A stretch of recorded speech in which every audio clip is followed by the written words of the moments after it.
वंदे मातरम। नमस्कार, जय श्री राम। बड़ी प्रसन्नता की बात है कि देश से एक लाइलाज बीमारी का इलाज हो रहा है। नक्सलवाद हमारे देश के लिए अभी से नहीं, न जाने कब से, बल्कि आज़ादी के बाद 1-2 साल के बाद में ये खबरें आने लगी थी कि जंगल में हमारा राज। और वहीं से तथाकथित रूप से जो लेफ्टिस्ट है, जिसको अपन माओवाद कह रहे हैं। आप जानते हैं माओ कौन थे? माओ एक वामपंथी विचारक थे और पूंजीपतियों के खिलाफ जो जो मजदूर है, किसान है, गरीब है, जिसके पास धन नहीं है, उनके पक्ष में बात करना। लेकिन कालांतर में केवल ये मुद्दा भर रह गया। यही कारण है कि दुनिया से सारे वामपंथी राष्ट्र भी खत्म हुए। एक समय पे रूस वामपंथी था, चीन अभी भी एक इकलौता बचा है वामपंथी राष्ट्र, लेकिन वहाँ पर भी हिटलरशाही शुरू हो गई है। इसलिए हम उस पर नहीं जा रहे, अभी हम नक्सलवाद पे जा रहे हैं। नक्सलवाद वही है कि हम देश का कानून नहीं मानते, हम देश की सरकार को नहीं मानते, हम इस लोकतंत्र को नहीं मानते, और तीनों के स्थान पर हमारे यहाँ पर हमारा राज चलेगा। हमारा राज यानी जंगल में जो जंगल है हमारे हैं, जमीन है हमारी है, जल है हमारा है।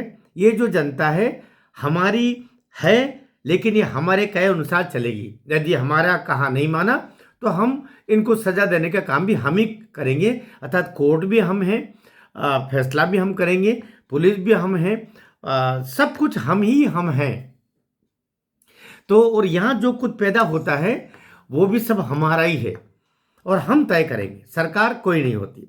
इस तरीके का एक एक मोटा मोटा कह लीजिएगा एक मॉडल बना, जिसको माओवादी अब तक चलाते रहे। इसमें बड़े बड़े हिंसक पशु कहना चाहिए, मनुष्य तो वे थे ही नहीं। हिडमा नाम का जो 1 करोड़ का जो नक्सली अपराधी था, उसको अभी पिछले सप्ताह ही मारा। उसके बाद में उसके इर्द गिर्द जो 35-50 और रहते थे, जो उसकी सुरक्षा में लगा करते थे, उनको मारा। कुल मिलाकर के ये जो बॉर्डर क्षेत्र में रहा करते थे कि अगर छत्तीसगढ़ में आए तो आंध्र प्रदेश की सीमा में चले जाओ, आंध्र प्रदेश की तरफ आए तो तेलंगाना की चले जाओ, तेलंगाना के आए तो मध्य प्रदेश में घुस जाओ, बॉर्डर क्षेत्र में रहना। तो उसका लाभ उठा करके, और ये अब तक क्योंकि राज्य सरकारों की अपनी सीमा होती थी, लेकिन जब से अमित शाह जी ने, मैं जी शब्द भी लगाऊंगा, देश का पहला ऐसा गृह मंत्री रहा जिसने इसको टारगेट पे लिया कि देश के लिए जैसे आतंकवाद एक नासूर है, तो नक्सलवाद भी आतंकवाद का ही भाई है, वह भी दूसरे नासूर के समान ही है, और ये इंटर रिलेटेड है। अर्थात जहां आतंकवाद है, नक्सलवादी आतंकवादियों को, आतंकवादी नक्सलवाद को, और ये दोनों मिलकर के और देश में संविधान की व्यवस्था को, लोकतंत्र को खत्म कराने के लिए और लोकतांत्रिक प्रक्रिया को समाप्त कराने के लिए, साथ ही सरकारों को न मानने के लिए, और अपने तरीके से इस सारी ध्वंस को आगे बढ़ाने का कार्य करते हैं। तो अभी जाकर के, और सबसे बात यूं आई कि अभी तक मैं बीच में 1-2 वीडियो मैंने बनाए, लेकिन अब इसलिए बनाना पड़ा कि दिग्विजय सिंह जी, आपको याद हो, आज से 8-10 साल पहले, जब 11 साल कह लीजिएगा, ये मैं सोचता हूँ शायद 2010-11 के आसपास की बात होगी, जब थोड़ा बहुत कुछ वहाँ पर छत्तीसगढ़ सरकार, जो बीजेपी की सरकार रही है, रमन सिंह जी, वहाँ पर कुछ नक्सलवाद के विरुद्ध सरकार काम कर रही थी, छत्तीसगढ़ सरकार। तो उस पर जहाँ तक मुझे ध्यान आ रहा है कि दिग्विजय सिंह जी ने तब भी सवाल उठाए थे कि उनको नहीं मारा जाना चाहिए, वो भी भटके हुए युवा हैं और वो तो हमारे देश के ही हैं, और उनके साथ ऐसा बर्ताव नहीं होना चाहिए। ये दिग्विजय सिंह, अभी बात इसलिए चल रही है, वही दिग्विजय सिंह वापस अभी उन्होंने कल परसों में बड़ा हिडमा के मारने के बाद में उन्होंने उठाया कि हिडमा 1 करोड़ का अपराधी रहा होगा, लेकिन वो हिडमा को मार दिया।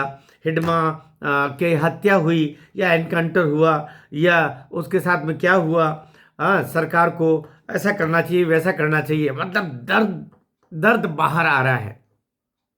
एक नृशंस हत्यारा, जो मानवता का भी अपराधी था, हिडमा, उसने उसको जब एनकाउंटर में मरा, जो 1 करोड़ का अपराधी था, तो उसके लिए बिल्कुल दर्द से छटपटा रहे दिग्विजय सिंह। और दिग्विजय सिंह छटपटा रहे हैं तो कांग्रेस छटपटा रही है, तो राहुल गांधी छटपटा रहे हैं, तो सोनिया गांधी छटपटा रही है, यह 125 साल पुरानी बुढ़िया पार्टी छटपटा रही है। इनका यही तो रूप जनता अब समझ गई, जो बिहार में इनको धूल चटाई।